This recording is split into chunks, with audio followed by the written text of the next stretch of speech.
Hello everyone. आप जान रहे हो कि आपका जो पेपर है जून, ठीक है, 2026 का यूजीसी नेट का, ठीक है, यूजीसी नेट, ठीक है, ये आ गया है। हम सोशियोलॉजी इसमें कवर करेंगे, ठीक है, ठीक है। अब स्टार्ट करते हैं हम अपनी स्ट्रेटजी। देखो, सबसे पहले ना कोई भी एग्ज़ाम क्रैक करने के लिए टारगेटेड स्ट्रेटजी होनी चाहिए, और टारगेटेड स्ट्रेटजी वो हम आज डिस्कस करेंगे। तो सबसे पहला पॉइंटर हम देखेंगे, एक सेकंड में इसकी ब्रेथ थोड़ी कम कर लूँ, यस, ओके। तो सबसे पहले हम चीज़ देखेंगे कि देखो, जो पेपर वन है हमारा, इसमें दो पेपर होते हैं ना, paper one and paper two, ठीक है। पेपर वन में 50 क्वेश्चन आते हैं और इसमें 100 आते हैं, और ये हर क्वेश्चन 2 मार्क्स का होता है। तो ये कितने का हो गया? ये हो गया आपका 100 का, और ये हो गया आपका 200 का, तो टोटल 300 का हो गया, राइट। और क्वेश्चंस हो गए हमारे 150, ओके। और हर क्वेश्चन जो है वो 2 मार्क्स का हो गया, क्लियर है। अब देखो, और ये इसमें एक चीज़ और देख लेते हैं, टाइम, बिकॉज टाइम मैनेजमेंट भी बहुत ज़रूरी है। तो टाइम कितना हो गया? 3 आवर्स, और ये आपको बेसिकली कितने मिलते हैं? 180 मिनट्स मिलेंगे। तो इस ड्यूरेशन में आपको अपना जो है ये डिसाइड कर लेना है कि आपका क्वालिफाई कर होगा कि नहीं होगा। वो कैसे होगा? जब हम ये बेसिक समझेंगे और स्ट्रेटजी अकॉर्डिंगली डिसाइड करेंगे। सो अब बात करते हैं हमारे कट ऑफ की, ठीक है। अब कट ऑफ देखो, कट ऑफ हमारी बेसिकली जो हमारी जेआरएफ की जाती है वो लगभग 232 गई थी हमारी, ठीक है, दिसंबर 2025 वाली, ठीक है, जिसमें 208 थे असिस्टेंट प्रोफेसर की और 180 था हमारा पीएचडी ओनली की, ठीक है। तो अब इससे मैंने ये एनालिसिस निकाला, हमने 5 साल के और देखे थे, तो लगभग इतनी जाती है। तो हमें कट ऑफ के लिए क्या करना है? लगभग 110 से 120 क्वेश्चन हमें श्योर शॉर्ट क्लियर करने हैं, जिसमें हमारी गुंजाइश है कि हम 30 क्वेश्चन जो है वो गलत कर सकते हैं। यही तो है, ठीक है। तो दोनों पेपर मिला के हम 30 क्वेश्चंस गलत कर सकते हैं। हमारे 100 से 10 से लेके 120 क्वेश्चंस हमारे सही जाने चाहिए। तो अब आपको प्रिपरेशन भी उसके अकॉर्डिंग करनी पड़ेगी। तो अब यहाँ पे एक क्वेश्चन उठता है कि भाई ऐसा क्या पढ़ें, व्हाट टू स्टडी, कि हमारे ये कंप्लीट हो जाए। तो इसके लिए हमें, अब व्हाट टू स्टडी, इसके लिए हमें क्या ज़रूरत पड़ेगी? पीवाईक्यू, है ना। यही एक ऐसी की है जो हमें बताएगी हमें पढ़ना क्या है, क्या इंपॉर्टेंट है और क्या क्या बार बार पूछा जा रहा है। यही हमारा रोड मैप है। तो आप क्या करोगे? इस पर फोकस सबसे पहले करोगे, और आपके साथ मैं भी करूँगा, ठीक है। तो आगे बढ़ते हैं हम स्ट्रेटजी में। अब आपकी सारी चीज़ें क्लियर हो गई, आपको सारी चीज़ें पता लग गई हैं। तो अब हमें डिसाइड करना है कि अब हमारा प्लान 1.5 महीने का कैसे बनेगा। तो अब हमारे पास देखो डेज़ कितने बचे हुए हैं। डेज़ आज है, आज है डे हमारी 1 में, राइट। और हमारे पास, और इसमें कितने होते हैं? 31, ठीक है। तो ये हमारे 31 डेज़ हो गए। और ये पेपर जो है हमारा, वो हमारा 22 से लेकर 25 के बीच में हो जाएगा। तो हम इसके ये ना लेके हम 20 डेज़ यहाँ के ले लेते हैं, तो 20 डेज़ ये हो गए। अब क्या बचा हमारे पास? हमारा कितना हो गया टोटल? हमारा हो गया ये लगभग 50 डेज़, तो ठीक है, 51 डेज़ है हमारे पास। अब 51 डेज़ में आपको पूरा सिलेबस कंप्लीट करना है अपना। अब वो सिलेबस कंप्लीट होगा, और उसमें आपको कॉन्सेप्ट्स समझने पड़ेंगे, प्लस उसकी क्लैरिटी होनी चाहिए, और साथ ही साथ उसके एमसीक्यूज़ भी सॉल्व करने पड़ेंगे, पीवाईक्यूज़। तब जाके आपका कुछ कॉन्फिडेंस आएगा। और सबसे बड़ी चीज़ कि आप पढ़ भी लोगे, समझ भी लोगे, लेकिन आपको क्या करना है? रिटेन भी तो रखना है, याद भी तो रखोगे भाई साहब। और याद रखोगे तभी आप क्या है वहाँ पे सॉल्व भी कर पाओगे, ठीक है। तो अब आगे बढ़ते हैं, हमें करना कैसे है। तो देखो, मैंने ना क्या करा है, मैंने फेजेस में डिवाइड करा है, फेज़ 1, फेज़ 2 एंड फेज़ 3, ठीक है। हम इन 3 फेजेस को देखेंगे।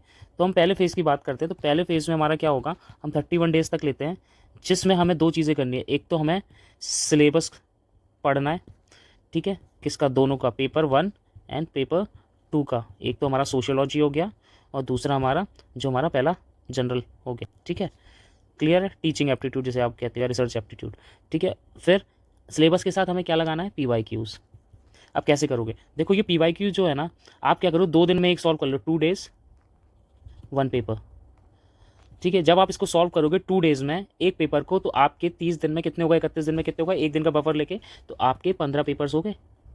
आपने एनालिसिस कर ली। अब आप उसमें से क्या निकालोगे कि आपको जो टॉपिक्स आते हैं और जो नहीं आते हैं, वो लिस्ट डाउन भी करते रहना। पहली चीज़ आपको पता लगेगी उसमें कि आपको व्हाट डू यू नो,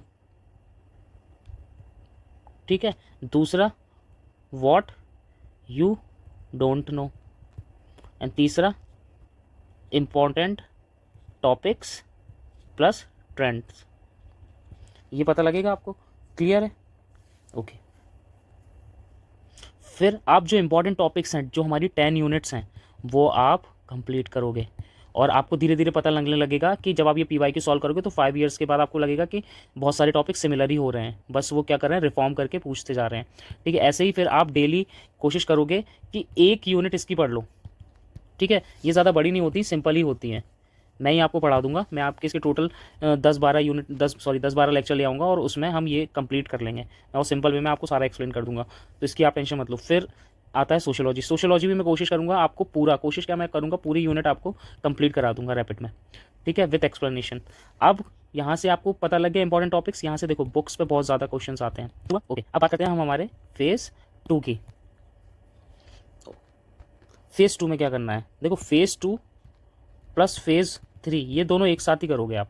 तो फेज़ 2 में क्या करना है आपको, एक्टिव रिकॉल, फिर प्लस 2 आवर टेस्ट, ये आपको डेली देना है। Sorry 3 hour test. ठीक है, 3 आवर टेस्ट ये आपको डेली देना है। अगर नहीं हो तो आप एक काम कर सकते हो कि 2 आवर कर सकते हो, और एक पेपर अलग से 1 आवर का आप दोगे, कौन सा, पेपर 1 को। ठीक है, अब एक्टिव रिकॉलिंग में हो गया आपका रिवीजन। ये बहुत ज़रूरी है। अगर आपने इतना पढ़ लिया जो 31 दिन में आपने सिलेबस करा, आप उसका रिवीजन नहीं कर रहे हो तो बहुत बड़ा ब्लेंडर कर रहे हो, तो आपका पढ़ने का फिर कोई भी मतलब नहीं बनता है।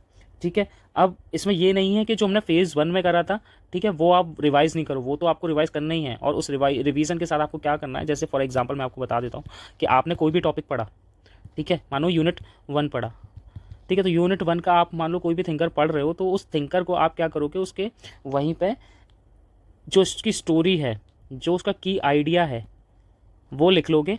जैसे मान लो स्ट्रक्चरलिज्म है, ठीक है, अब उस स्ट्रक्चरलिज्म को आप दिमाग में रखो और कीवर्ड वहाँ रख लो, और कहानी आप याद रखो, कीवर्ड लिख लो। ठीक है, तो ऐसे आपके नोट्स तैयार होंगे धीरे धीरे। और कोशिश करो कि एक यूनिट का, ठीक है, जो है 4 पेजेस में क्या करो, ख़त्म करो। 4 पेजेस से मैक्सिमम मत करना, नहीं तो बाद में बर्डन बहुत ज़्यादा बढ़ जाएगा। तो जैसे जैसे आप रिवाइज करते जाओगे, ठीक है, मैं एक अलग स्ट्रेटेजी ला दूंगा कि सॉरी अलग भी एक वीडियो ला दूंगा कि कैसे जो है नोट्स बनाने हैं।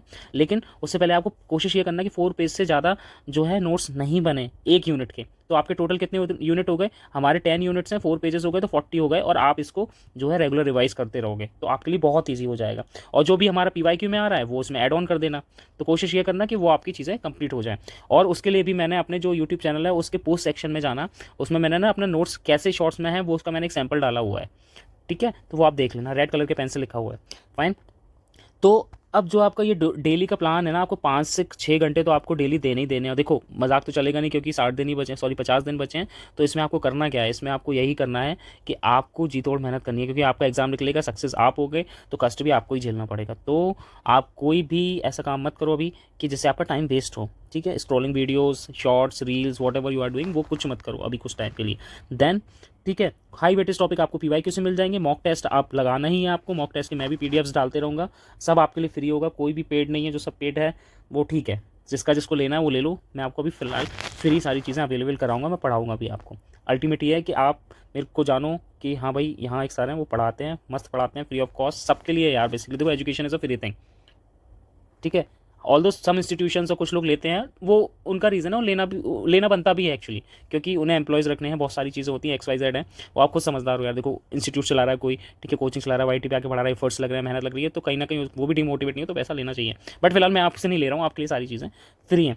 तो focus on revision revision revision, ये बहुत ज़रूरी है। और रिवीजन किसका, जब आपके एक यूनिट कंप्लीट होगा, ठीक है, उसके नोट्स बनाओगे, ठीक है, और ठीक है, और कब बनाओगे नोट, जब आपकी कॉन्सेप्ट की क्या होगी, क्लैरिटी होगी। देखो बाकी सारे थिंकर्स के वीडियोस मैंने डाल रखे हैं, ठीक है, वो आप वहाँ से पढ़ लेना। मैं ऑल दो फिर दोबारा से उनको लेके आऊँगा, बढ़िया से पढ़ाऊँगा यूनिट 1 को। लेकिन इस बार मैं कोशिश करूँगा, देखो थिंकर पढ़े हुए हैं तो मैं कोशिश करूँगा कि मैं यूनिट 10 से चालू करूँ।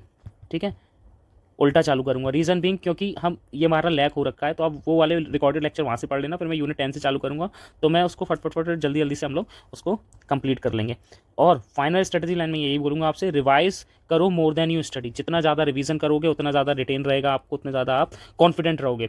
ठीक है, पढ़ने से ज़्यादा जो रीड कर रहे हो उससे ज़्यादा आप क्या करो, प्रैक्टिस करो। तो प्रैक्टिस करनी है, रिवाइज करना है। और सबसे बड़ी चीज़ ये नहीं कि आपने आज 5 एक दिन आपने 5 आवर्स पढ़ लिए, ठीक है, 5 आवर्स पढ़ लिए और दूसरे दिन आप 0 आवर पे ही अटक गए हो, फिर आपने 2 दिन दोस्तों के साथ घूमने चले, नहीं। The biggest thing to success is consistent. ठीक है, ये आपको रहना पड़ेगा। अगर आप नहीं होगे तो बहुत बड़े इश्यूज़ क्रिएट होंगे। तो कंसिस्टेंस इज़ योर प्रायोरिटी, वो होनी चाहिए, ठीक है।